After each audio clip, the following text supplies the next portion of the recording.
Welcome to Larking, the Thames and beyond. This is the second Mudlarking exhibition at Southwark Cathedral. First was in 2020 during COVID, so it was a little bit on and off. So we were invited back by Southwark Cathedral to put on another Larking exhibition to coincide with their season of river events. It also coincided with the launch of my new book, Field Guide to Larking. The exhibition began in August and ended in October, and we've had thousands of people through the doors enjoying it. But we're really aware that a lot of people couldn't make it for one reason or another. So we're putting together a film so that you can enjoy it from the comfort, safety and security of your own home. So I'm going to hand over to the curator of the exhibition, foreshore archaeologist, Maiklem. For the first exhibition, we wanted to recreate the experience of mudlarking in the cases. We wanted people to scan through the cases in the way that mudlarks scan across the foreshore. For this exhibition, with Lara's new book being a field guide, we decided to take a more structured approach. And as soon as I saw the design of the new book, I fell in love with it. So we decided to stick with the design and try and translate that into an exhibition. It was quite obvious that the thing to do was to replace illustrations with original artefacts. The Field Guide to Larking was illustrated by Johnny Mudlark, who is an enigma in himself. He's been mudlarking for a long time, and the first time I met him, he showed me his diaries, a little moleskin book, not much bigger than the palm of his hand, in which he drew his finds. They almost look like they could have tumbled off the pages, and this is what inspired the book in its almost diary-like form. These artefacts give an impression of just how many artefacts are found on the beach and what a huge variety of artefacts you can find. The cathedral was the perfect place to bring together some pilgrim badges that had been found on the foreshore. Some of them were found by other mudlarks who loaned them for the exhibition: Flora Spiegel, Caroline Nunley and Tommy Donlin. We had badges from St Thomas a Becket, St Osmond, Our Lady of Wilson, Edward the Confessor, and secular badge as well.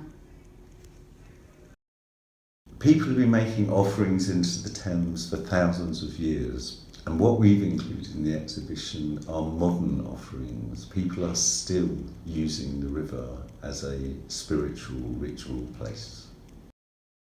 People also use the river to get rid of things they don't want people to see. Most famously, the dove's type, which was flung into the river in 1916 by its furious creator to stop his business partner from getting his hands on it.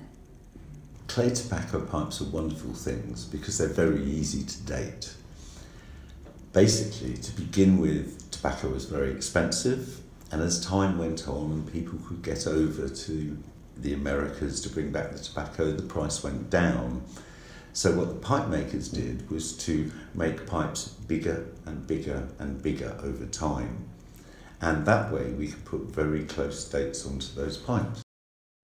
This is one of my favourite finds. It's a 16th century Tudor child's shoe, as perfect as the day it went into the mud. When I pulled it out on that day and I looked inside, I could see the original owner's little toe prints and its little heel print at the back. Searching on the Thames foreshore, you can tell the entire history of 2,000 years of London just through the ceramics, the bits of pot that you find on the beach. And that history goes right up to today. And in fact, we worked with Raywin Harrison, a contemporary ceramicist, on the exhibition. Raywin takes artefacts from the beach and impresses them into her pots. Sometimes so delicate you don't even notice them.